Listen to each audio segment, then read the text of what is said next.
네, 여러분 반갑습니다. 자, 이제 31번째 주제인데요. 이모곤란과 갑신정변. 요거 앞단원에서 제가 스포로 조금 말씀드리긴 했었죠. 이 사건은요. 우리가 개화정책을 추진하는 과정에서 뭔가 큰 어떤 두 가지의 사건, 변란이 벌어지게 될 겁니다. 그와 관련한 내용들을 우리가 볼 겁니다.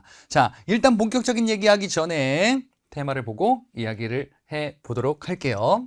이성의 끈 놓으면 안 되겠죠. 근데 위험 순간이 우리 살다 보면은 좀 벌어지기도 합니다. 저와 관련한 이야기를 좀 말씀드릴게요. 지금 여러분들이 보시는 이 그림은요, 저희 아버지께서 그리신 그림이에요. 예, 저희 아버지께서는요, 요즘에 취미로 소일거리로 가끔, 요즘은 좀 안 하시는 것 같은데, 예, 이렇게 그림을 그리시는 경우가 좀 있어요. 예, 정규 교육 과정을 막 이렇게 받으신 분은 아닌데, 예전에 제가 요만했을 때, 예, 요만했을 때면은 접니다. 막 돌 때 막 이럴 때거든요. 거의 저는 이제 기억이 없어요. 그때 아버지께서 하셨던 일이, 지금 물론 아니시긴 한데, 하셨던 일이 바로 디자인이셨어요. 예. 이 디자인, 어디서 디자인을 하셨었냐면요. 오디오 회사에서. 전자기기 어떤 그런 전자기기 업체에서 디자인하는, 도면 그리시고 막 이런 일들을 좀 하셨었거든요. 그래서 그러셨는지, 지금은 이제 어렸을 때 보면은 그림 같은 걸 되게 잘 그리셨었어요. 저는 그걸 안 닮아가지고, 저는 이제 그림 그릴 때 이제 막 발로 막 이렇게 막 그리거든요. 근데 이제 저희 아버지는 되게 좀 잘 그리시는 편이세요. 이런 당시의 손재주가 남아 있으신 거죠. 자, 근데 디자인을 이렇게 하셨었는데, 제가 요만했을 때 어떤 큰 문제가 생깁니다. 회사 실적이 뚝뚝뚝 떨어지는 거예요. 아버지께서는 열심히 하셨음에도 불구하고 회사의 자금 사정이 굉장히 안 좋았었대요. 그러면서 무슨 문제가 생겼냐? 월급을 안 줬어요.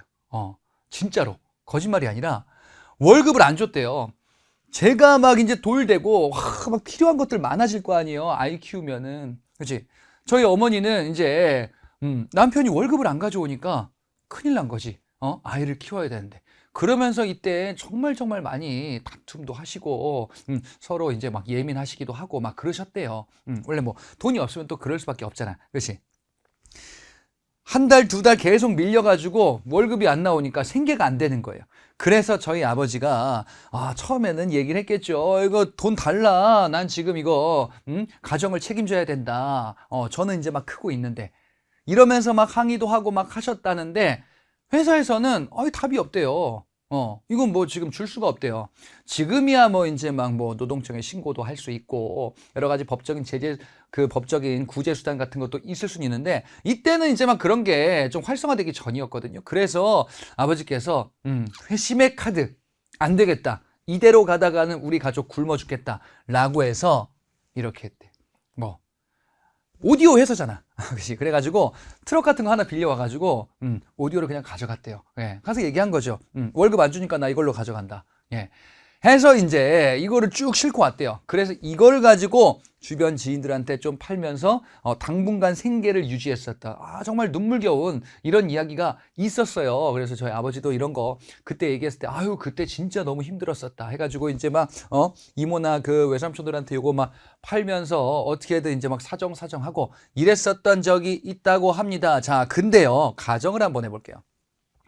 이렇게 오디오를 가져와서 팔았는데 산 사람들이 얘기하는 거예요.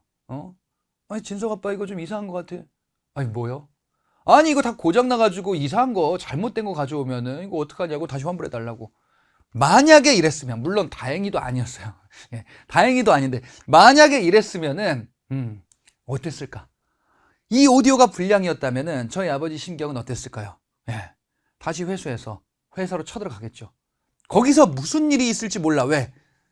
저를 키워야 될 거 아니에요. 그렇죠? 가장이시잖아요. 그러니까 이 모성애 부성애 요거 건드리면은 이제 확 뒤집어지는 거지. 그래서 이런 생각을 해봅니다. 만약에 진짜 불량이었으면은 이거 어떤 사고를 치셨을지 모르는 거죠. 그죠? 거기서 이제 어떤 다툼이 있어. 다행히도 그 정도는 아니었었더라.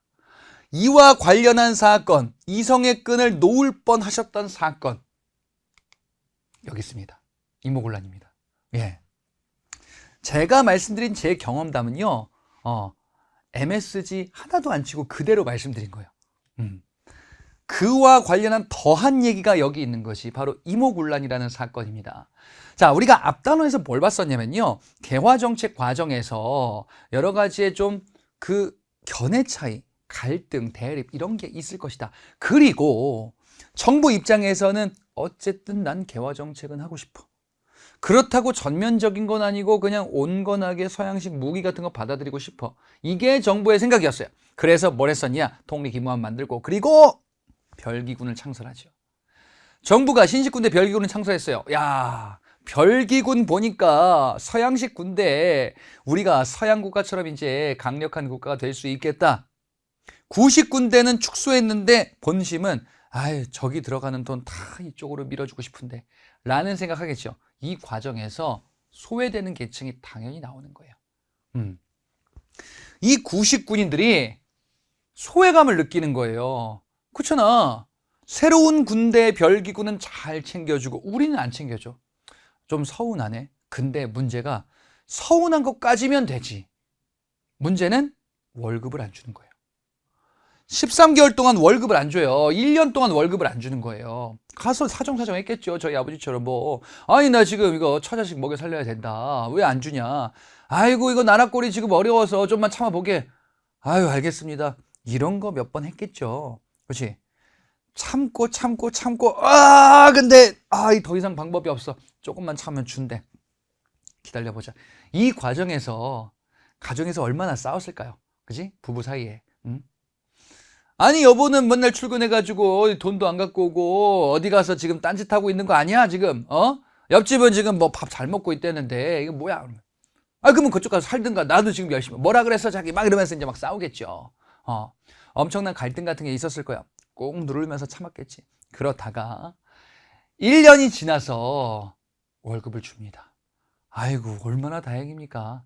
줬으니까 월급을 줍니다. 쌀로 줘요. 예. 그래서 가지고 와서 이제 이 월급 쌀 받은 거 짊어지고 와가지고 큰 소리 치고 싶겠죠. 봐라 내가 가져오지 않았냐고. 우리 이제 맛있는 거 해먹고 떡도 해먹고 하면서 이제 맛있게 오늘 배불리 좀 먹자라고 했겠죠. 어머 자기야 잠깐만 기다려봐 해가지고 이제 쌀 가지고 이제 밥 짓고 하려고 했는데 문제가 생겼어요. 뭐? 쌀이 반, 모래가 반인 거예요. 쌀에다가 모래, 겨 이런 걸 섞은 거예요. 내가 그러면 그럴 줄 알았지. 이상한 거 갖고 와가지고 당신이 하는 일이 꼭 그렇지 뭐야 했더니 이제 여기서 이성의 끈이 탁 끊어지겠지. 1년 동안 참았는데 이거 받았는데 아니 이것들이 저 위에 있는 저 나으리라는 작자들이 이들이 모래로 장난을 쳤어? 몰려온 겁니다. 그래서 이 난이 벌어지게 될 거예요.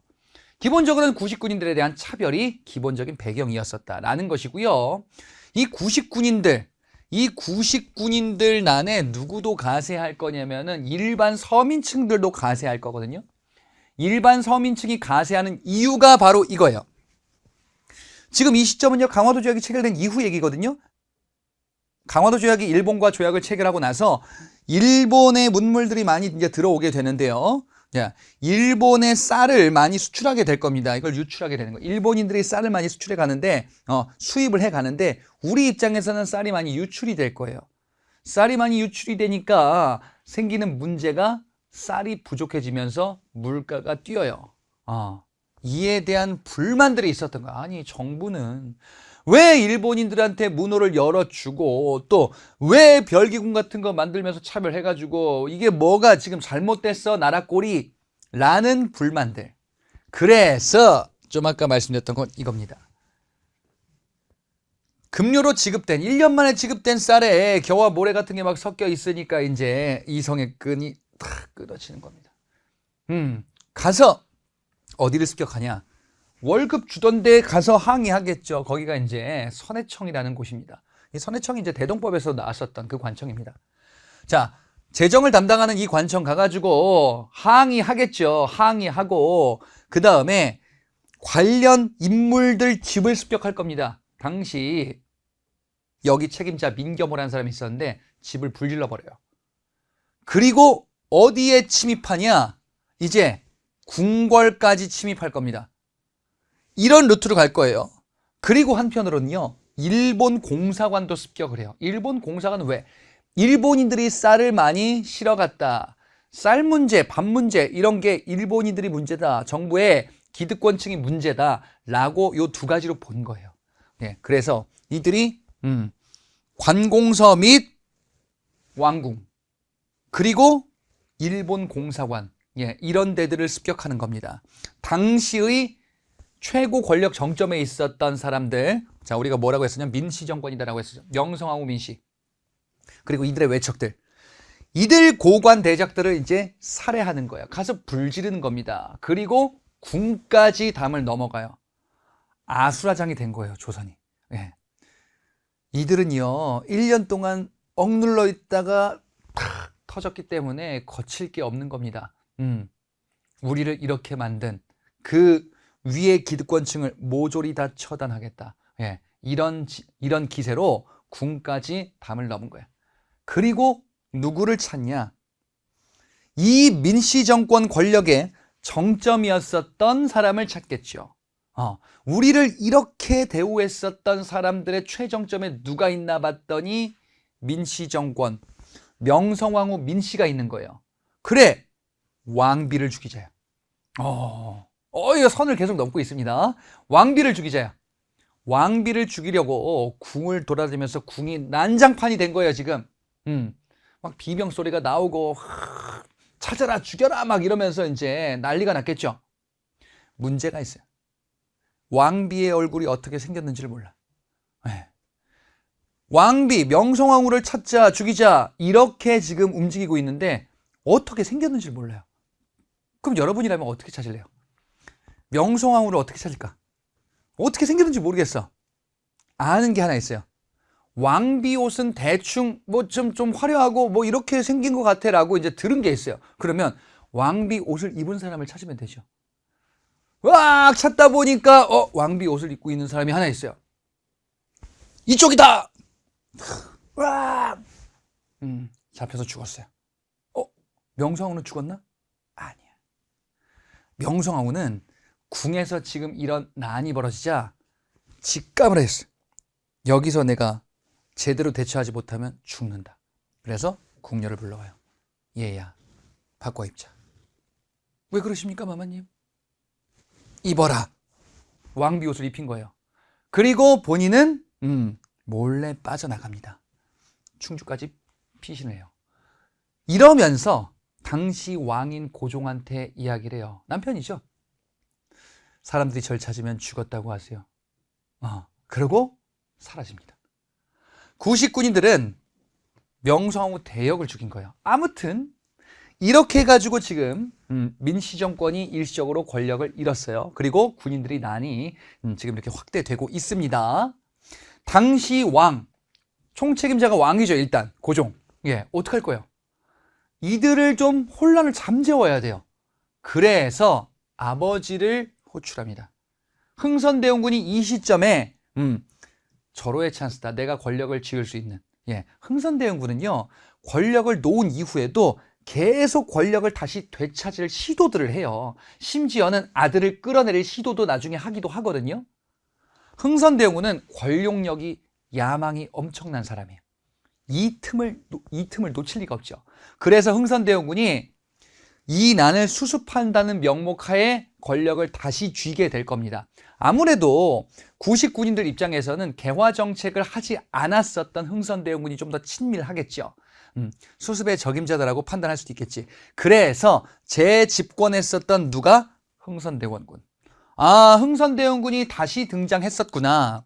그래서 예전 군대로 바꾸고 개화 정책 없던 걸로 다 바꾸는 거예요. 이게 이 내용이에요. 오군영 부활시키고요. 별기군 폐지하고 통일기무함도 폐지하는 거예요. 그렇지? 이렇게 수습이 된 줄 알았지. 자, 근데요. 지금 명성황후를 비롯한 민씨 외척 세력들, 이들이 지금 쫓겨났죠. 이들이 쫓겨나면서 SOS를 요청해요. 바로 청나라예요. 여기서 뭔가 좀 잘못됩니다. 청나라에게 도움을 요청해요. 지금 우리 조선이 이런 문제가 생겼다. 그래서 청나라가 우리를 이 문제를 좀 수습해 주세요. 부탁드립니다. 황제 국가 아니십니까? 권력을 놓을 수 없다 이거지. 그치? 청이 이 얘기를 들었을 때 도와줄까 말까? 자, 여러분이 청이에요. 조선에서 이렇게 긴급한 편지가 왔어요. 도와달래. 진압해달래, 난을. 도와줄래요, 말래요? 아이, 굳이 뭐하러 도와줍니까? 남의 나라 문제. 남의 나라 문제가 아니야. 청나라 입장에서는요, 조선과 무슨 관계예요? 4대 관계예요. 4대 관계니까 내 밑에 있는 국가예요. 근데 내 밑에 있는 국가인데 내가 다 지배하는 국가는 아니죠. 4대 관계가 이렇게 지배와 피지배의 관계까지는 아니라 그랬어요. 그냥 위아래 관계예요. 근데 청나라 입장에서는 조선을 위아래 관계를 기본으로 하여 이 나라를 내 걸로 만들고 싶어. 이게 절호의 찬스지. 청나라 입장에서. 왜? 군대를 보내줘서 진압한 다음에 거기를 장악하면 되잖아요. 오호, 그래. 청나라 군대가 들어온 겁니다. 이때는 흥선대원군이 다시 집권해서 통치를 하고 있을 때인데 청나라 군대가 와가지고 어떡하냐? 흥선대원군이 걸리적거리겠다라고 생각한 거예요. 그래서 흥선대원군을 납치합니다. 오잉? 흥선대원군을 납치하고요. 청나라 군대가 이 이모군란을 결국 진압하게 되면서 이 난은 끝나게 돼요. 아하. 근데 뭔가 좀 꺼림직한 느낌적인 느낌. 그 느낌이 맞습니다. 자, 일본과의 관계가 어떻게 되는지를 볼게요. 일본이 이 난이 벌어지고 진압됐을 때 격렬하게 조선에게 항의를 할 겁니다. 뭘 항의하냐? 일단 일본인들 인명피해가 있었어요. 일본 공사관도 습격을 받았어요. 그랬잖아요. 앞서 본 것처럼 일본 공사관을 습격했기 때문에 99인들이 일본 공사관도 습격하고 그 다음에 민시정권도 습격하고 일본 공사관 습격받으니까 일본의 입장에서는 피해가 생긴 거예요. 그럼 항의할 수 있지. 이건 뭐 당연히. 그래서 배상금을 내놔라라고 요청을 해요. 뭐 조선 정부는 사실 할 말이 없어요. 그렇지. 뭐 그래. 그러면서 한편으로는 일본의 요구사항이 추가됩니다. 바로 뭐냐? 일본 공사관이 습격을 받았어요. 그래서 일본 공사관은 조선을 믿을 수가 없다. 일본 공사관은 우리 일본이 지키겠다. 라는 명분 하에 경비병을 주둔하겠다라는 것을 요청합니다. 경비병 주둔이다라는 것은요. 일본 군대를 조선 땅에 파견하겠다라는 것을 의미해요. 네. 이 땅에 일본 군대도 들어왔네. 일본 군대도요? 그럼 뭐 다른 것도 들어왔어요? 앞에 이모군란을 진압하기 위해서 청나라 군대가 들어왔잖아. 그치? 이모군란의 결과 청과 일본 양국의 군대가 조선 땅에 다 들어온 거예요. 사태가 좀 이상한 방향으로 흘러가고 있는 겁니다. 그렇구나. 그리고 사제의 뜻으로 일본의 3차 수진사. 그래, 요거는 일본아 미안해. 우리가 너희들을 지켜주지 못했다. 이 땅에 있는 일본 외교관들을 지켜주지 못했다. 뭐 이런 의미로서 보내기도 했었던 건데 앞에 수진사 편에서 잠깐 나오는 얘기입니다. 그리고 조일 수호조규 속약을 체결하게 되는데요. 이거는 뭐냐면요. 강화도 조약 체결할 때 강화도 조약을 조일 수호 조규다라고도 부른다고 했었죠. 강화도 조약 체결할 때 부록과 규칙이란 게 있었죠. 딸려 있는 거. 예, 그거 내용 일부를 개정을 하기도 하는 거예요. 뭐 심리 제한 막 이런 거 있었는데 내륙 진출을 허용하는 걸로 바뀌게 될 겁니다. 심리 제한이 사실상 없어지고 어디든 일본 상인들이 진출할 수 있게 될 거예요. 이건 왜 그러냐면요. 이것에 영향을 받은 거예요. 조청 상민 수용 무역장정. 자, 청나라와 맺은 거거든요. 조선과 청이 맺은 거예요. 이건 왜 맺냐면요. 청나라가 조선에 벌어진 이모군란을 진압해 주었죠. 우리의 요청에 의해서 청나라가 진압을 해 줬잖아요. 그럼 뭐 해야 돼요? 입금해 줘야죠. 그렇지? 세상에 공짜가 어디 있어? 공짜가 없어요, 여러분들. 세상에는 공짜가 없는 겁니다. 내가 청으로부터 원하는 걸 받았어요. 민시정권은 결국 이 사건으로 인해서 잃었던 권력을 되찾은 거예요. 그러면 청이 요구하는 걸 들어줄 수밖에 없어요. 안 들어주면 안 됩니까? 청이랑 관계 끊으면 안 됩니까? 청나라 군대가 왔잖아. 일단 안 들어주면은 군대가 뭔 짓을 할지 어떻게 알아요? 들어준 거예요. 조청상미 수륙무역장정은요, 청나라와 통상 무역에 관한 협정을 맺은 건데요. 표현이 조금 그래요. 자, 여기서 뭐라고 하냐면요. 이 장정은요, 속방을 우대한다라고 되어 있어요. 속방을 우대하는 의미로 체결한다라고 되어 있어요. 이게 무슨 얘기냐면은 청나라의 의도로 한번 보자 말이에요. 조선과 청이 조약 같은 걸 맺는데, 근데 조약이란 거는 대등한 관계 국가가 맺는 거예요. 근데 청의 입장에서는 조선과 청이 대등하다라고 보지 않겠죠. 그러니까 청이 얘기하는 거예요. 뭐 너희 조선과 맺는 거는 우리나라의 속국의 일부를 우대해서 조약처럼 대우해 줄게, 이 얘기예요. 속방으로 규정을 하는 거예요. 그러니까 너희 조선은 우리 거나 마찬가지임이라고 조문에 박아둔 겁니다. 아하, 그렇구나. 청은 조선을 지배하고 싶구나, 차지하고 싶구나 라는 것을 여기서 확인한 겁니다. 청이 조선을 차지하고 싶어요? 일본도 조선을 차지하고 싶지 않았나요? 강화도 조약, 이전에 맺었던 강화도 조약에서 기억나세요? 조선은 자주국이다. 이 의미가 뭐라 그랬어요? 조선은 청에 대해 자주국이고 우리 일본이 언젠간 너희들을 차지하고 말 거야. 청도 너희들은 우리의 영토나 마찬가지야. 어허, 이것 봐라. 청과 조선이 조선을 둘러싸고 서로 이제 욕심을 드러내기 시작하는 거예요. 그리고 청나라 상인들이 조선 땅에 진출하면서 통상에 관해서 상권을 잠식하겠다라는 행동을 취하게 되는 근거를 마련하게 되는데요.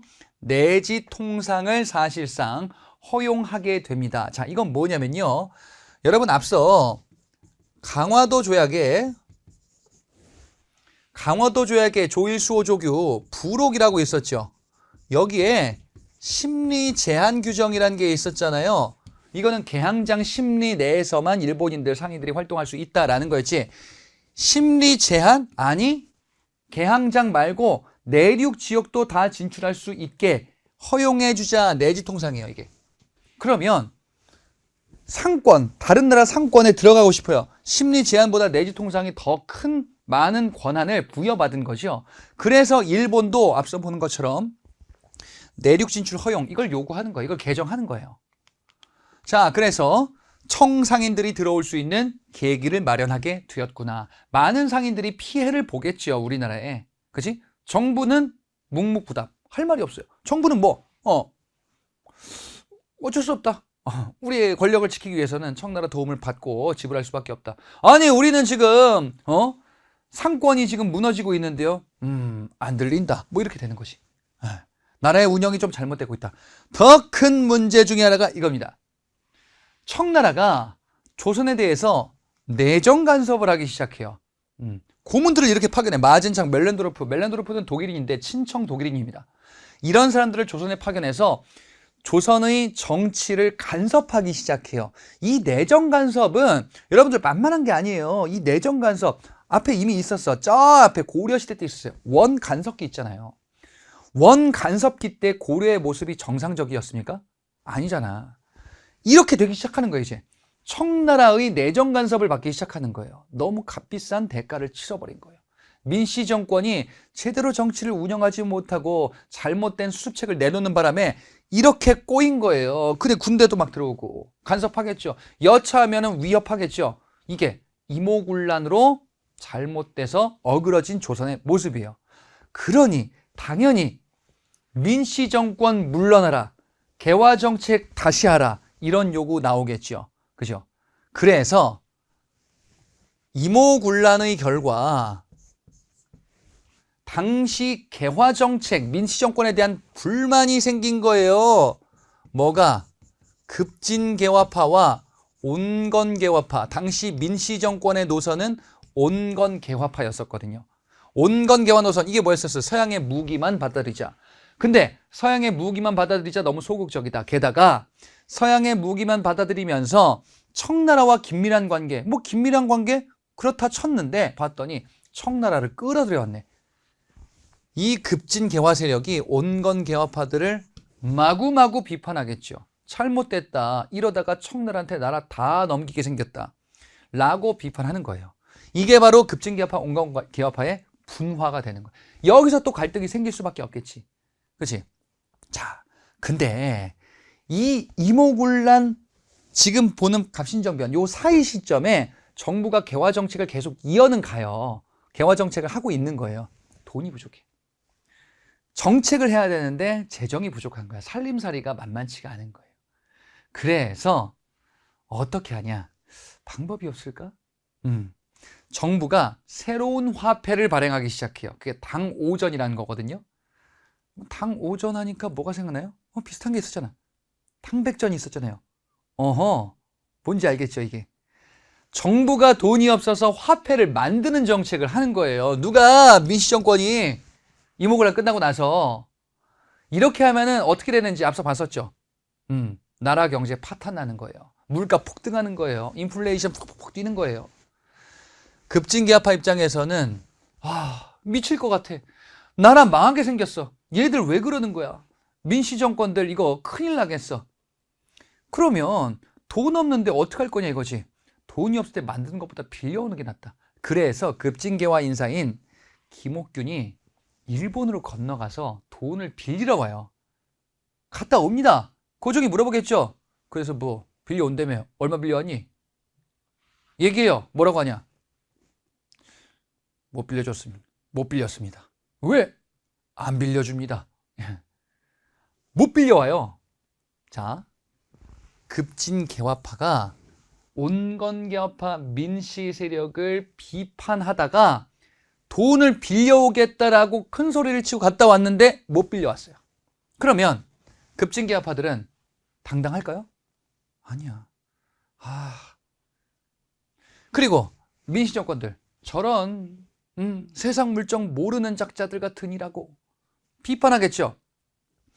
이럴 때 위축됐을 때 필요한 거는 존버가 필요할 때 있어요. 조금 기다려야 돼. 내가 원하는 게 아직 안 나올 수도 있어요. 조금 존버하자. 지금은 때가 아니다. 지금은 우리 입지가 너무 약하다. 조금 더 차근차근 준비해서 더 나은 조선을 만들자라고 하면 좋았을 텐데 존버를 안 하셨어요. 너무 다급한 거야. 야, 우리 입지가 이렇게 약해졌는데 조선은 잘못된 방향으로 가고 있고 큰일 났다. 이러다가 우리 조선 절단 나겠다 라고 하여 뭔가를 푹 일으키게 될 겁니다. 자, 그래서 지금 이 배경을 먼저 말씀드린 거예요. 국내 정세를 말씀드린 거예요.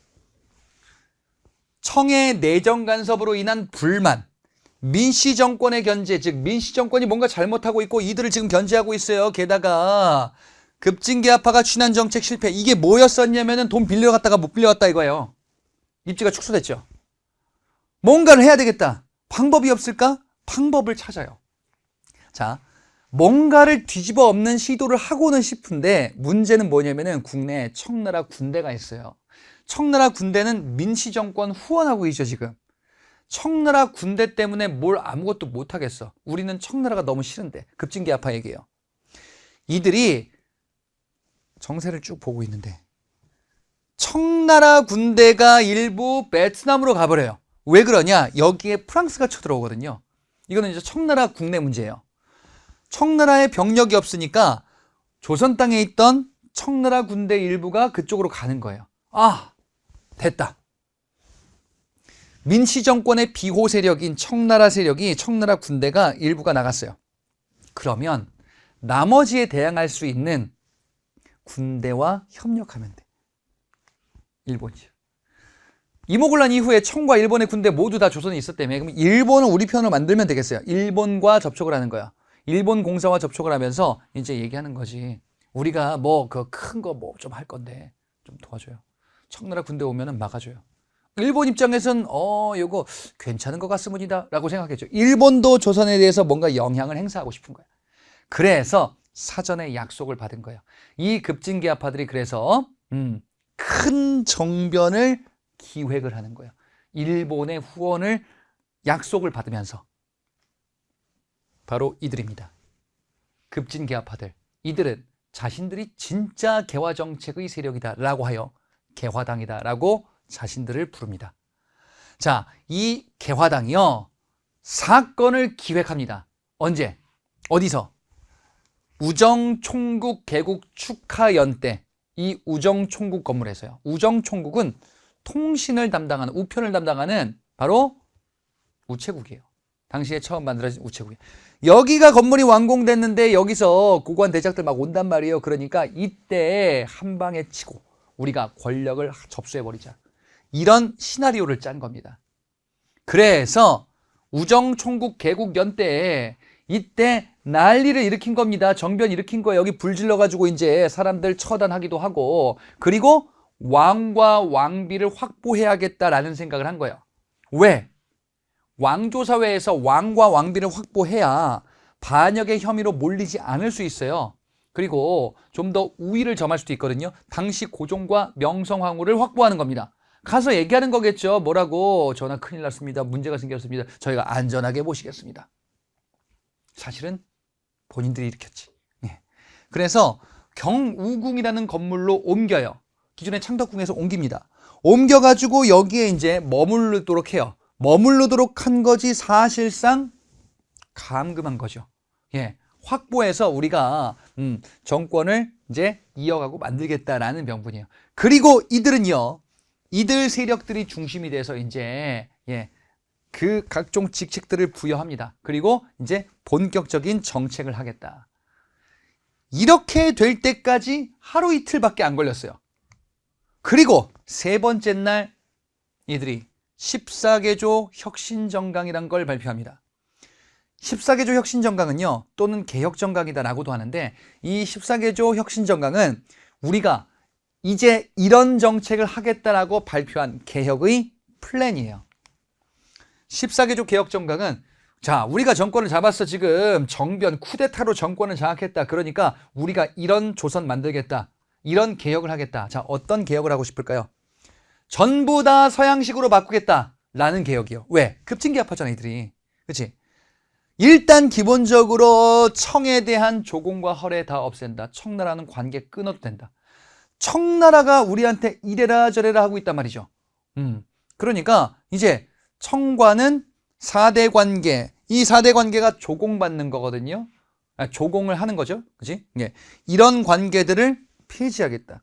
청나라와는 관계를 끊어도 된다라는 거예요. 그렇구나. 게다가 이들의 주장은 인민평등이라는 가치에 향해 있어요. 자, 제가 근대사 시작할 때 뭐라고 말씀드렸냐면은, 근대사 시작할 때, 근대라는 개념은 자본주의와 이것이라 그랬어요. 이것이 뭡니까? 민주주의예요. 자본주의와 민주주의, 이 두 가지의 가치를 이제 우리나라에 조금씩 도입하는 시기, 이게 이제 근대다라고 도식적으로 이해하면 된다. 민주주의 개념을 받아들이겠다. 민주주의는 서구식 민주주의다라고도 이야기를 하거든요. 그러니까 서양 문물이에요. 서양 문물로 이해를 하시면 돼요. 당시 관점에서는. 서양의 정치 체제예요. 근데 기존의 민시 세력들, 온건계화 노선, 서양의 무기, 용품, 기기 이런 것만 받아들이자. 근데 서양식 제도 민주주의 절대 불가. 왕조사회. 이들은 얘기합니다. 인민평등. 그러면 이것과 관련된 내용이요. 이런 정치를 우리가 구현을 해보겠다라는 거예요. 그럼 갑신정변은 내용 자체가 뭐 나쁜 건 아니에요. 그래, 근대 국가를 만들자라는 운동이에요. 그죠? 그리고 잘못된 관행들을 없애겠다라는 거거든요.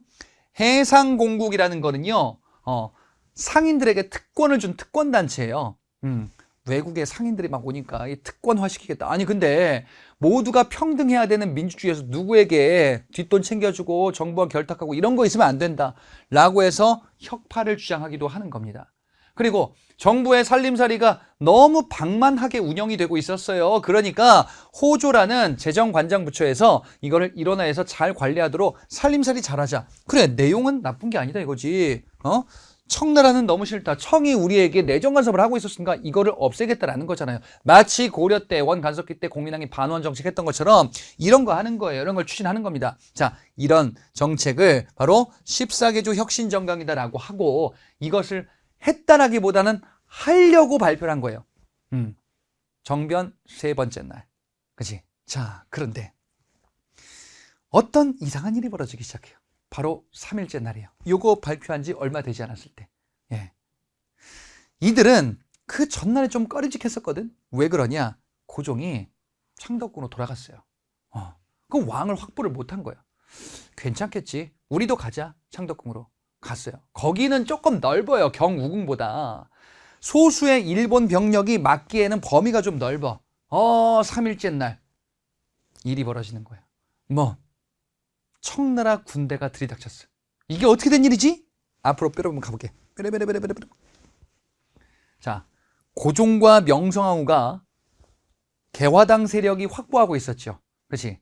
그리고 고종과 명성황후가 경우궁이란 곳으로 이렇게 사실상 따라갔어요. 그랬다가 창덕궁으로 간다 그랬죠. 이 과정에서 명성황후가 또 민씨 세력들이 청나라 군대와 긴밀히 접촉을 한 거야. 뭐야? 다시 도와줘요. 가만. 근데 청나라 군대가 베트남으로 갔다 그러지 않았어요? 가다가 일부가 돌아왔어. 당시 일본 병력, 즉 개화당 세력을 지켜주는 일본 병력 300명.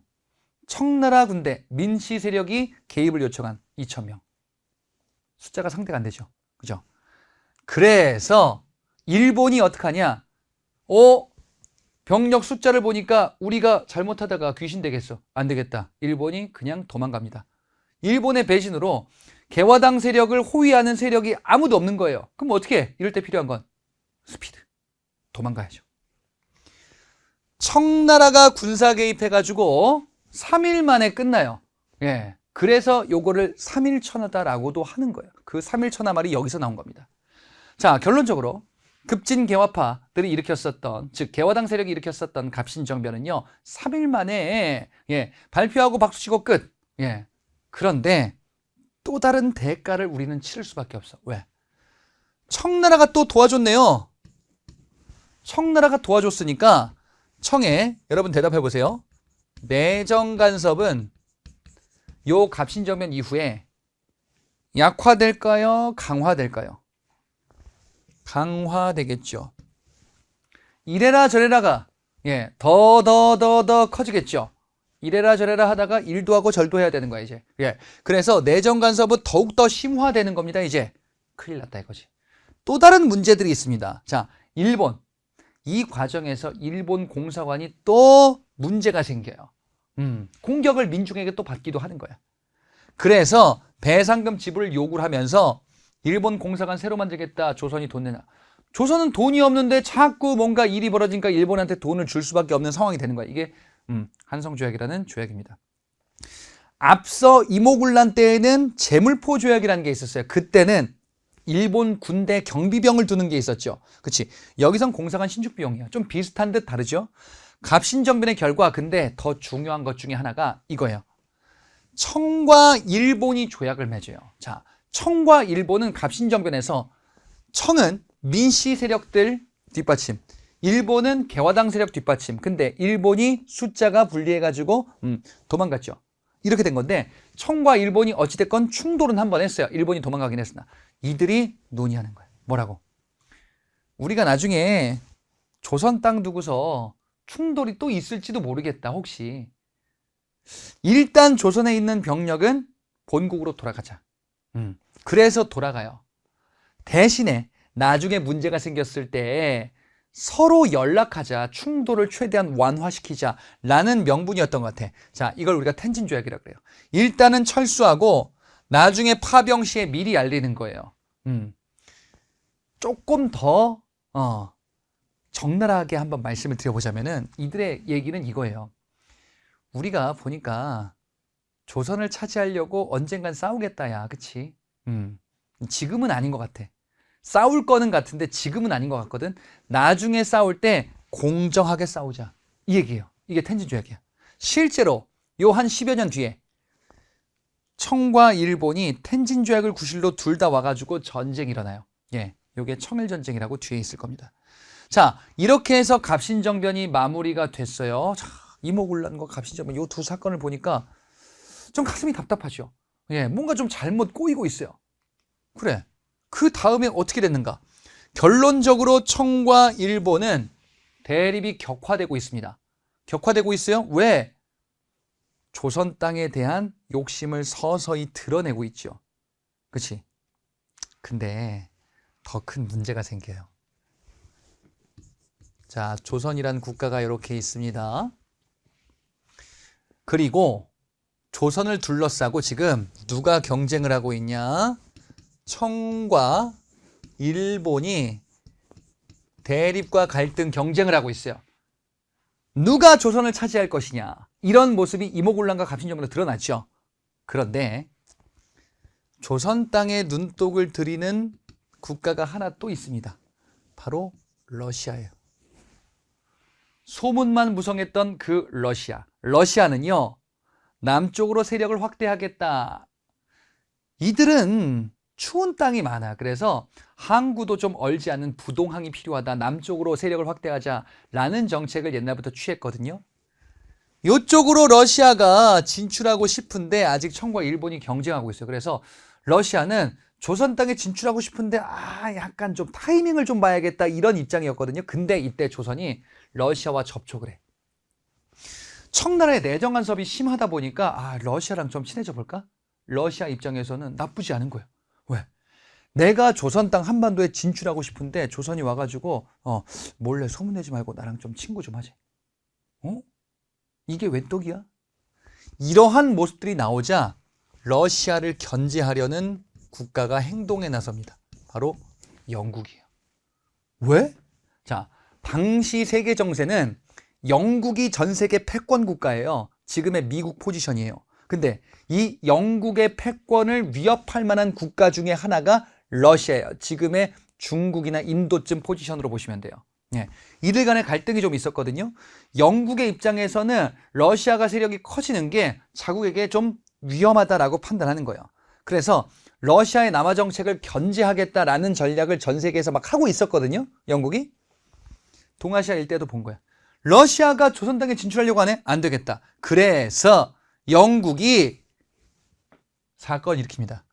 러시아의 남하를 견제한다라는 구실로 남해 바다 저 밑에 제주도까지는 안 가고 남해 바다의 섬에 거문도라는 섬이 있어요.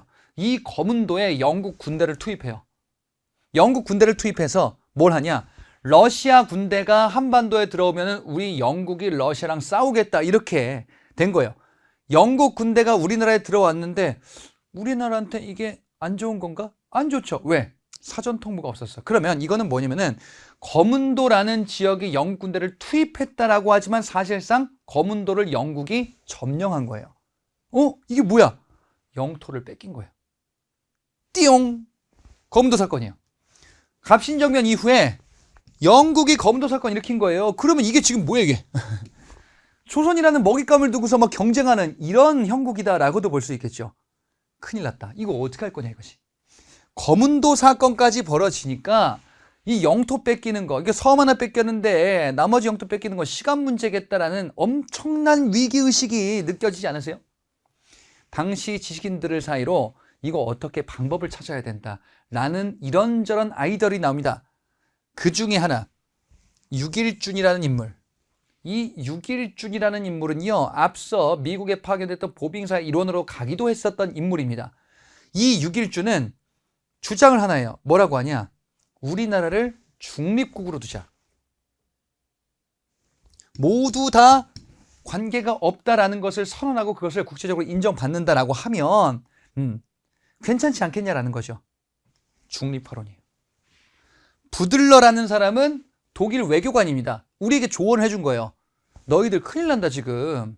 이런 강대국에 둘러싸여 있다가 다 쪼개지거나 망한다. 그러니까 유럽의 스위스 같은 모델이 있거든. 그 스위스 같은 나라처럼 이제 중립국으로 만들어야 된다. 선언하고 인정받아야 된다라는 거죠. 자, 근데 잘 될까요? 안 되겠죠. 예, 한반도 중립화로는 현실 가능성이 좀 부족한 것도 있고요. 더군다나 6.1중 같은 경우는 갑신정변 이후에 이 사람도 개화당으로 몰리면서 7년간 연금 생활을 하기도 할 겁니다. 자, 그래서 갑신정변이라는 사건 이후에 국제정세의 각축장으로 전락하는 듯한 느낌인데 뾰족한 해결책이 없는 것 같아요. 이모군란 갑신정변 때 당시 민씨 정권이 청나라 군대에 손을 벌리면서 일이 점점 꼬이고 있다는 것을 좀 확인해 주시면 되겠습니다. 자, 이론 강의 여기까지 하고요. 문제풀이를 통해서 확인해 보도록 하겠습니다. 자, 이모군란 그리고 갑신정변이라는 이 큰 두 가지 사건을 우리가 살펴봤습니다. 자, 이와 관련한 이 사건과 관련한 문제예요. 1번 보겠습니다. 가에 대한 설명으로 옳은 것을 골라보자. 자, 가가 무엇일까? 보니까 어디 뭐 터 발견됐다고 합니다. 그래요? 우리가 알 수 있는 단서들은 안 나오는 것 같은데 쭉 보니까 뭐 무기, 군사훈련 이런 얘기가 나옵니다. 그래요? 1881년부터 이듬해 구식 군인들에 대한 차별 대우로 발생한 가. 요때까지 이제 뭐 훈련했던 곳이라고 합니다. 자, 그러니까 요 장소가 지금 물어보는 포인트라기보다는 요거 우리가 배운 거 요거 하는 거죠. 그죠? 구식 군인들에 대한 차별 대우. 구식 군인들에 대한 차별 대우 때문에 발생했다. 야, 이거 도저히 못 살겠다. 이거 차별한다. 월급도 안 주고 쌀도 줬는데 보니까 월급으로 쌀 줬는데 모래가 반이다. 구식 군인들의 난. 이듬해 이모년에 발생했었던 군인들의 난이죠. 이모군란. 자, 이모군란은 구식 군인들의 난으로 발생했었던 것이고요. 결국에는 당시 집권 세력 민씨 일파들이 청나라 외세를 끌어들여서 이를 해결하게 되는데, 자, 이 과정에서 흥선대원군이 재집권하기도 했다라는 포인트가 있었습니다. 그리고 이모군란의 결과 청나라가 진압했네요. 청의 내정 간섭이 시작되는 시점이다. 자, 지금 제가 얘기하는 게 이모군란 사건의 결과 얘기하는 겁니다. 그리고 조약 체결, 조청, 상민, 수륙, 무역장정, 이런 것들. 이는 내지 통상권이 규정된 최초의 조약협정이다라고 이야기를 하지요. 그리고 이모군란 과정에서 일본 공사관이 피해를 받았었네요. 일본과 조약 체결. 바로 제물포 조약이었었어요. 제물포 조약. 요 제물포 조약의 내용은 일본이 조선에 경비병을 파견하도록 한다. 라는 내용이 있었다. 그리고 배상금 지불하겠죠. 자, 이런 내용들이 결과로 소개됩니다. 자, 1번에 입헌군주제 수립을 목표로 하였다. 이모군란 구식 군인들은 이런 정체제 개편 얘기한 게 아니고 차별 대우에 대한 불만으로 난을 일으켰던 거죠. 1번의 내용은 갑신정변, 입헌군주의 국가 수립을 추구한 쿠데타. 2번에 조선 총독부 방해 탄압으로 실패하였다. 총독부 얘기 나오는 거는 일제강점기 때입니다. 3번에 우정 총국 개국 축하를 이용해서 일어났다. 1번과 3번 다 갑신정변에 대한 내용이지요. 4번에 홍범 14조를 기본 개혁 방향으로 제시하였다. 홍범 14조는 2차 갑오개혁, 뒤에 나오는 2차 갑오개혁의 지침이 될 겁니다. 그래서 요거는 뒤에서 등장하는 갑오개혁 중에 2차 갑오개혁의 지침. 5번에 일본 공사관의 경비병이 추진하는 계기가 되었다. 이게 제물포 조약의 내용이 되는 거죠. 자, 그리고 이는 이모군란 결과 나타나는 국제정세의 변화였습니다. 자, 2번 문제입니다. 다음 조약 맺어진 배경으로 가장 적절한 것을 골라보자. 어떤 조약인데요. 보니까 중국, 조선 맺는데요. 상인을 돌본대요. 경제와 관련한 협정인가 봅니다. 그리고 2조에 보니까 중국 상인, 조선 항구에서 개별적으로 고소를 제기할 일이 있을 때에는 중국 상무위원에게 넘긴대요. 중국 상인이 조선 항구에서 뭔가 문제가 생기면은 우리가 아닌 중국 상무위원한테 간대. 이게 뭐예요, 이거? 우리가 이들을 심판할 수가 없네요. 치외법권. 자, 치외법권은 강화도 조약에서 처음 나오고 이후에 우리가 외국과 조약을 맺을 때 이 치외법권이 대부분 들어간다라고 보면 됩니다. 그러면 중국과 조선이 맺는 경제협정인데 치해법권. 강원도 조약 이후니까 들어가겠죠. 그럼 뭡니까? 바로 조청상민 수륙무역장정. 자, 이 조청상민 수륙무역장정은 치외법권, 예, 이런 거 들어가고요. 그리고 내지 통상권, 예, 이런 내용들이 규정이 되기도 한다라고 봤었어요. 자, 조청상민 수륙무역장정은 앞서도 본 것처럼 이모군란의 결과로 청과 맺은 협정이다라고 봤었죠. 그래서 답은 3번이 되겠네요. 그리고 이모군란 결과 앞서 본 것처럼 일본과 재물포 조약, 이 문제 풀어봤잖아. 그래서 결과적으로는 이모군란의 결과이구나. 1번, 영국이 거문도를 불법 점령하였다. 거문도 사건이에요. 거문도 사건은 이모군란, 그 다음에 갑신정변, 그 다음이야. 이모군란, 그리고 갑신정변, 그리고 거문도 사건. 요게 순서입니다. 이번에 청일전쟁은 거문도 사건 이후에 저기 동학농민운동 뒤에 나올 건데 그 과정에서 등장하는 내용. 4번에 시전상인들 철시투쟁을 전개하였다. 요거는 나중에 국권을 빼앗기는 시기 때 이러한 모습이 등장하기도 할 거야. 을사늑약 체결돼서 우리가 나라를 지켜야 된다. 철시하고 막 각종 상소문, 호소문 이런 거 등장할 때입니다. 5번에 운요호가 강화도에 접근하여 무력 시위를 벌였다. 운요호 사건은 강화도 조약 체결의 배경이 됐었던 거죠. 강화도 조약은 요 앞에 있었죠. 이모군란 이전에 있는 사건 중에 하나였습니다. 자, 3번 문제입니다. 가에 대한 설명으로 옳은 것을 골라보자. 자, 가. 무엇을 일으켰다고 합니다. 이거 사건이네요.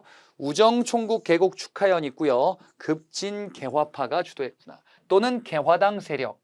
가를 일으켰구나. 우정총국 개국 축하연에서 정변, 쿠데타를 일으켰다. 바로 갑신정변 우리가 배웠었던 급진 개화파, 김옥균, 박영효, 홍영식 등등의 급진 개화파들이 일으켰었던 난이다. 그리고 이들은 청과의 4대 관계 청산을 감은 개혁정강, 14개조 개혁정강이라고 하는 거 발표하죠.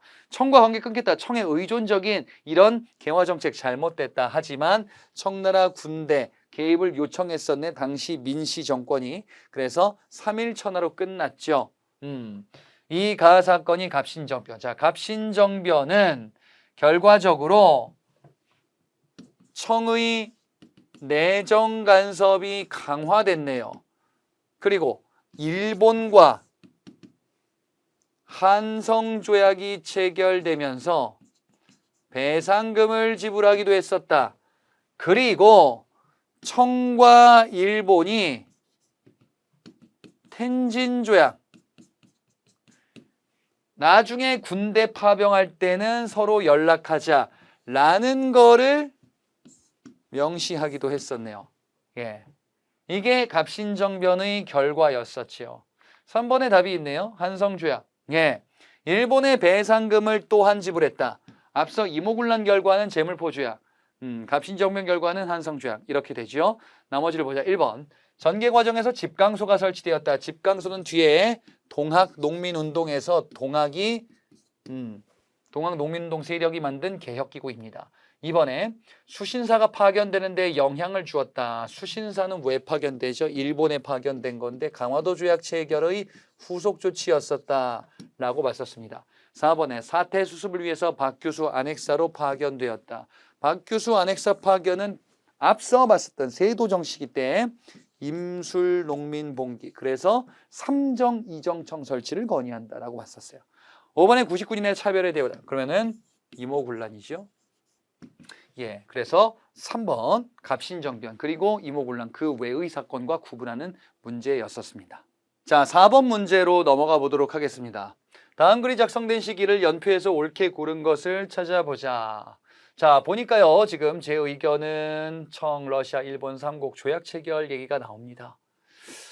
서로 뭔가를 해야 된다라는 의견을 얘기하고 있는데요. 우리 얘기가 나옵니다. 우리는 어떡합니까? 우리를, 조선을 영세 중립국으로 보장하는 것이 어떠하냐라는 것을 이야기를 하고 있어요. 그러면 이 지역에 원하는 것들이 다 모여서 좋은 결과물이 될 것이다. 독일 부영사 부들러라는 외교관이 이런 얘기를 했었습니다. 중립국으로 두어야 한다라는 주장이네요. 자, 중립국으로 두어야 한다라는 중립국의 주장은 부들러 말고 육일준, 부들러와 육일준이 이런 주장을 이야기를 했었다라고 봤었어요. 자, 그러면 지금 이 중립국 주장이 언제냐라는 거죠. 앞서 봤었던 이모군란 그리고 갑신정변 요 두 사건의 결과 청과 일본의 이 대립이 점점점 강해진단 말이죠. 그리고 요 과정에서 러시아를 견제하려는 영국의 조치, 거문도 사건.